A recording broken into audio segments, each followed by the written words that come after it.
Welcome to my class. In Microsoft Excel program, there are a number of statistical functions given to us.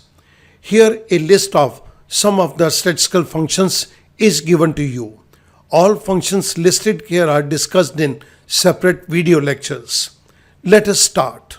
इस particular video lecture के अंदर हम call Pearson's coefficient of correlation को calculate करेंगे and this is part number 1. इसके लिए statistics के अंदर दिए गए फार्मूला को हम यूज करेंगे. Call Pearson's coefficient of correlation. इसके क्वेश्चन को करने से पहले मैं कुछ थ्योरेटिकल एस्पेक्ट्स को स्टूडेंट आपके सामने एक्सप्लेन करूंगा.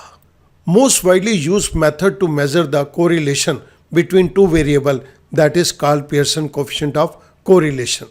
दो वेरिएबल्स के अंदर कोरिलेशन को कैलकुलेट करने के लिए कॉल पियर्सन का ये मेथड सबसे ज़्यादा यूज किया जाता है. It has no unit of measurement. इसके अंदर कोई भी मेजरमेंट का यूनिट हमें नहीं दिया गया. For example the correlation between height it is in centimetre and weight in kilogram is neither expressed in centimetre nor in kilograms. अगर हम एक व्यक्ति के हाइट और वेट का कोरिलेशन कैलकुलेट करना चाहते हैं तो हाइट तो सेंटीमीटर के अंदर दी जाती है और वेट किलोग्राम्स के अंदर दिया जाता है. लेकिन अगर कोरिलेशन को कैलकुलेट करेंगे तो कोरिलेशन ना तो सेंटीमीटर में होगा और ना ही किलोग्राम्स के अंदर होगा. It is a number which is independent of the unit of measurement. Call Pearson coefficient of correlation जो हमें रिजल्ट देगा ये यूनिट ऑफ मेजरमेंट से टोटली इंडिपेंडेंट है. जो भी हमें रिजल्ट मिलेगा उसको हम सेंटीमीटर या केजी के अंदर कन्वर्ट नहीं कर सकते. The formula for call Pearson coefficient of correlation. Statistics के अंदर हमें ये फार्मूला दिया गया है. इस फार्मूले को अगर हम और सिंप्लीफाई करना चाहें तो हम इस फॉर्म के अंदर इसको प्रेजेंट कर सकते हैं. मैं यहाँ पर इन पर्टिकुलर सिंबल्स को आपके सामने इंटरप्रेट कर रहा हूँ. In this formula x is the independent variable and y is the dependent variable. आप पूरे फार्मूला के अंदर x और y देखेंगे. x is independent variable and y is dependent variable. n is the sample size and sigma refers to summation of all values. जो ये sigma का symbol देख रहे हो ये समेशन ऑफ वैल्यूज है. अब मैं इस पर्टिकुलर फार्मूले को यूज करके call Pearson coefficient of correlation को कैलकुलेट करूंगा. इस एक्सेल शीट के अंदर हमें एक टेबल दी गई है और ये टेबल हमारे पास दो स्टॉक एक्सचेंजेस की है, सेंसेक्स और Nifty 50 that is Nifty 50. Time period हमें एक साल का दिया गया है और इस एक साल के अंदर इन दोनों स्टॉक एक्सचेंजेस के अंदर जो रेट ऑफ रिटर्न्स आई हैं ये हमें यहाँ पर दी गई हैं. सबसे पहले मैं सेंसेक्स एक्स इसकी यहाँ पर समेशन को ले रहा हूँ. समेशन को लेने के लिए मैं सम के फंक्शन को यूज करूंगा. सम C4 to C15 this is divided by 100. क्योंकि ये ऊपर परसेंटेजेस के अंदर है तो हमने इसको 100 से डिवाइड कर दिया. This comes to 0.1255. This is sigma x. मैंने इसी फार्मूले को राइट साइड की तरफ कॉपी कर दिया तो मेरे पास summation of y data sets आ गया. This comes to 0.1272. This is summation of y series. अब मुझे x का स्क्वायर लेना है. This is equals to parenthesis start C4 multiplied with C4 parenthesis close. This is divided by 100. I press enter. मेरे पास एक वैल्यू आ गई 0.0052. मैंने फिल हैंडल को सिलेक्ट करके इसको ड्रैग डाउन कर दिया और समेशन के फंक्शन को अब मैं राइट साइड की तरफ कॉपी कर रहा हूँ तो मेरे पास यहाँ पर एक्स स्क्वायर का सम होके आ गया. This is sigma x square. अब मुझे वाई स्क्वायर को कैलकुलेट करना है. This is equals to parenthesis start D4 multiplied with D4 parenthesis close. This is divided by 100. I got the first value of y square. मैंने fill handle को select करके drag down कर दिया. सम के function को मैं राइट साइड की तरफ कॉपी कर देता हूँ. I get the value of sigma y square. अब मुझे यहाँ पर एक्स वाई को टेकअप करना है।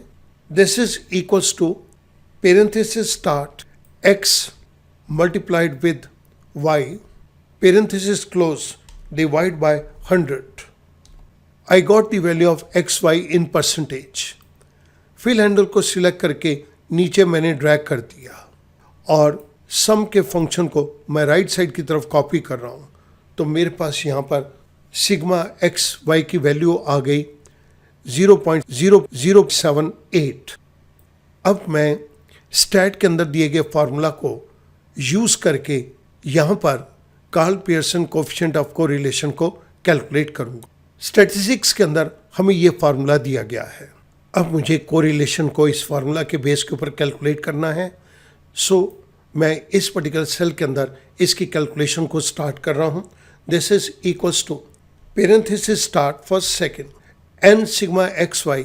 एन की वैल्यू हमारे पास A15 के अंदर दी गई है। This is multiplied with sigma x y. Sigma x y की वैल्यू हमें G16 के अंदर दी गई है। So A15 multiplied with G16 parenthesis close. इसके बाद माइनस का सिंबल है और उसके बाद पेरेंथेसिस स्टार्ट करके second parenthesis start sigma x is given to us in cell number C16 parenthesis close. This is multiplied with parenthesis start sigma y की value देना है। This is given to us in cell number D16। Sigma y के parenthesis को close किया, इसके बाद second parenthesis close किया और ये मैं फाइनल पेरेंथेसिस को क्लोज कर रहा हूँ। हमारी ऊपर वाली इक्वेशन यहाँ पर कंप्लीट हो चुकी है। आई प्रेस डिवाइडेड बाय। अब ये मैं स्क्वायर रूट को टेकअप कर रहा हूँ। इसके लिए मैं फंक्शन लूँगा SQRT फंक्शन। यहाँ पर मैं 3 पेरेंथेसिस को स्टार्ट कर रहा हूँ। n की वैल्यू हमारे पास A15 के अंदर दी गई है। This is multiplied with sigma x square. This is E16 parenthesis close minus. अब मैं इस माइनस के बाद का पोर्शन टेकअप कर रहा हूँ। Parenthesis start sigma x square C16 multiplied with C16। मैंने सेकेंड पेरेंथेसिस को यहाँ पे क्लोज कर दिया। दिस इज मल्टीप्लाइड विद, अब मैं 2 पेरेंथेसिस को फिर स्टार्ट कर रहा हूँ। n is A15। This is multiplied with sigma y square. This is F16 parenthesis close minus.